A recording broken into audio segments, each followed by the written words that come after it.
Ako ngayon ay magfo-forage ng aking kakainin dito lang sa aking backyard sa Queensland, Australia. At ang una kong pinitas ay itong mga nahinog ng libas na tinatawag ding mangguelas. Kasi para itong pinaghalong mangga at siniguelas. Itong prutas na ito ay kalahi din ng siniguelas. Kasing hugis din ito ng siniguelas, medyo mas malaki lang itong libas at saka mas makapal yung kanyang balat. Kaya mas gusto ko na binabalatan ito bago kainin. Matamis ito kapag ka nahinog. Ang lasa niya ay parang pinaghalong hinog na mangga at saka hinog na siniguelas. Ito ang aking pang substitute sa mangga dahil all year round na namumunga itong libas. At nilalagyan ko ito ng net cover para hindi siya ma-sting ng fruit flies. Meron na akong pang prutas, ngayon ay maghahanap naman ako ng gulay. At titingnan ko kung meron na akong pwedeng i-harvest na broccoli. Inaalis ko yung mga lumang dahon na nasa pinaka-bottom para mas magkaroon pa ng airflow itong mga broccoli. At para mas ma-encourage pa ito na ma-form yung kanyang flower heads. Sprouting broccoli itong aking itinanim kaya mas maliliit siya compare doon sa mga commercially na binebentang broccoli. Ang maganda dito sa sprouting broccoli, after makat yung kanyang main head ay magkakaroon siya ng maraming side shoots. At merong isang cabbage na natakpan dito sa gitna kaya i-harvest ko na rin kasi na-form naman na yung kanyang head. So ayan, meron na akong mga gulay at prutas para sa aking pang first meal. Maghahanap pa ako ng iba pa na pwede kong pitasin. Recently kasi ay pinapractice ko ang 2 meals a day, kaya yung aking pang first meal ay ginagawa ko 11 a.m. hanggang 12 noon. At ang aking pang second meal naman ay ginagawa ko 5 hanggang 6 p.m. As much as possible ay hindi na ako kakain after 6 p.m. Kaya talagang minemake sure ko na most of my food are healthy and nutritious. Ang sunod kong i-harvest ay itong spinach.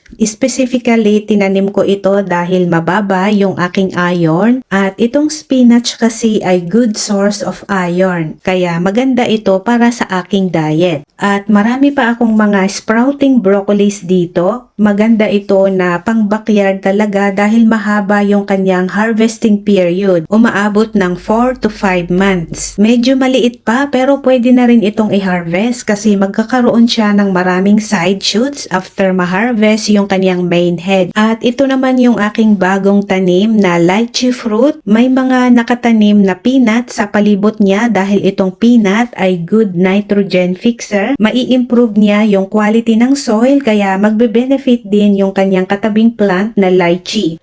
Kaya magandang pang-support plants itong mga nitrogen fixers. At i-flex ko lang itong aking mga new hybrid na marigold flowers. Ito ay mga pinatubo ko from seeds. Nagkaroon ng cross-pollination yung aking mga naunang marigold plants kaya nakabuo sila ng panibagong hybrid. Ito yung aking mga original marigold plants at hindi ko alam kung alin dito ang mga naging parents. At sa tingin ko ay galing ito sa iisang flower kasi magkakadikit sila. Yung mga lumang marigold ko kasi ay tinatabunan ko lang ng lupa once na nag-dried out na sila at yun ang aking mga nagiging susunod na plants. Magandang companion plants ang marigold sa vegetable garden dahil nag-a-attract sila ng pollinators at nagde-deter naman sila ng mga pests. At hindi ka na mahihirapan na magtanim nito dahil kusang nagre-regrow yung kanilang mga nahulog na dried flowers. At ito naman yung aking lettuce na namulaklak na. Talagang hinahayaan ko sila na mag-flower para makakolekta ako ng seeds. Para hindi na kailangang bumili pa ng seeds sa susunod at yung mga ibang nahulog na seeds nito ay nagvo-volunteer growth dito sa aking garden. Which is an added bonus kasi hindi ko na rin kailangang magtanim. Kusa na silang tutubo. Pati rin yung iba kong mga brassicas gaya nitong pechay ay hinahayaan ko silang mamulaklak. Kinukolekta ko yung mga ibang dried na seed pods at yung iba naman, hinahayaan ko lang silang mahulog sa lupa. At kapag season na nila ay kusa silang tutubo kagaya na lang nitong mga pechay dito. Ngayon naman ay mamimitas ako nitong edible flowers na nasturtium. Edible itong kaniyang dahon, flowers at young seed pods. Ito ay rich in vitamin C and vitamin A. At maganda rin itong pang-companion plants dahil ito ay pollinator magnet. Nagiging trap crop din ito para sa aphids and caterpillar para hindi na sila pumunta sa mga gulay. At napakaganda ng mga bulaklak nitong aking super dwarf nectarine. 1 year nang nakatanim dito sa aking garden itong nectarine at nakapitas na rin ako ng bunga nito. At napakasarap nitong nectarine na ito. At sunod ko namang pipitasin itong aking mga snow peas. Ito yung kanilang pinakaunang bunga. Pag once na naging plump na itong kanyang pads ay pwedeng-pwede na itong pitasin at napakasarap din itong kainin na fresh, very crunchy and juicy at manamis-namis yung kanyang lasa kapag ka fresh. Itong mga snow peas ay hindi na nakakaabot sa kaldero dahil kinakain na namin ito na fresh. Paborito kasi ito ng aking mga anak na pang snacks. At yung mga iba pa ay nilalagay ko sa kanilang school lunch box.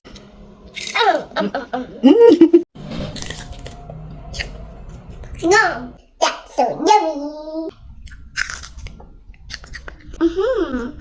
I finished them. Good job! Ngayon naman ay mamimitas pa ako ng isa pang edible flower dito sa aking garden. Ito ay tinatawag na butterfly pea o kaya ay blue ternate. At marami rin itong health benefits sa ating katawan dahil nagtataglay ito ng powerful antioxidant na anthocyanin. At itong particular antioxidant na ito ay nakakatulong daw sa ating brain health, heart health, and skin health. Ginagamit itong natural food coloring sa food and drinks. At madalas din itong ginagawang natural herbal tea para sa mga gusto ng caffeine free. At kapag gusto nyo pang magkaroon ng magic tea ay dagdagan nyo lang ito ng citrus at yung kanyang blue color ay magiging purple. Dagdagan nyo lang ito ng konting honey at meron na kayong natural and organic na tea. Itong butterfly pea ay nakakatulong din na mapataba yung ating soil dahil sila ay isang nitrogen fixer. At ganito ang itsura ng kanilang seeds. Itatapon ko lang dito sa gilid ng fence para kapag tumubo ay paaakyatin ko sila dito sa aming bakod. At i-harvest ko pa yung mga ibang snow peas na tinanim ko dito sa gilid ng aming bakod. Maraming mga tanim dito sa garden bed na ito. Meron tayong snow peas, broad beans, beetroots, pechay, mustasa at napakalaki na nitong isang mustasa dito. Ito yung binabalak ko na gawing kimchi. Isi-search ko pa kung paano gawin yun. Volunteer growth lang itong mga mustasa dito. At yung mga iba kong mga beans ay natakpan na dito sa likod. Later on ay tatanggalin ko itong mga namulaklak ko na Chinese pechay para mabigyan naman ng sunlight itong mga beans dito sa likod. Ito ay mga dwarf butter beans at isa rin ito sa mga favorite kong beans. Maninipis yung kanilang skin and very crunchy and crispy. Stir fry or i-blanch mo lang ito at yung mga iba kinakain nila ito na fresh, hinahalo nila ito sa vegetable salad. At yung aking broccoli ay namulaklak na, hayaan ko na lang sila na makabuo ng seed pods para makakolek ako dito ng seeds. At itong isang ampalaya dito ay lumalaban pa rin sa winter. At marami akong mga volunteer growths na mga yellow pear tomatoes. Hinahayaan kong mag-grow yung mga volunteer growths kasi normally sila yung mga matitibay at mas productive. Actually, lahat ng mga kamatis ko dito sa aking garden ay mga volunteer growths. Galing sa mga nahulog na mga fruits kaya hindi ko na kailangan magtanim ng kamatis dahil si nature na mismo ang kusang nagtatanim para sa akin. At first time ko na magtanim nitong kulay purple na pechay, napakaganda ng kanilang kulay. Ito ay mga pinatubo ko from seeds na binili ko sa nursery. At ito na yung aking mga na-harvest for today. Maraming salamat mga kahalaman at sana ay na-inspire ko kayo na magtanim ng inyong mga sariling gulay at prutas sa inyong bakuran.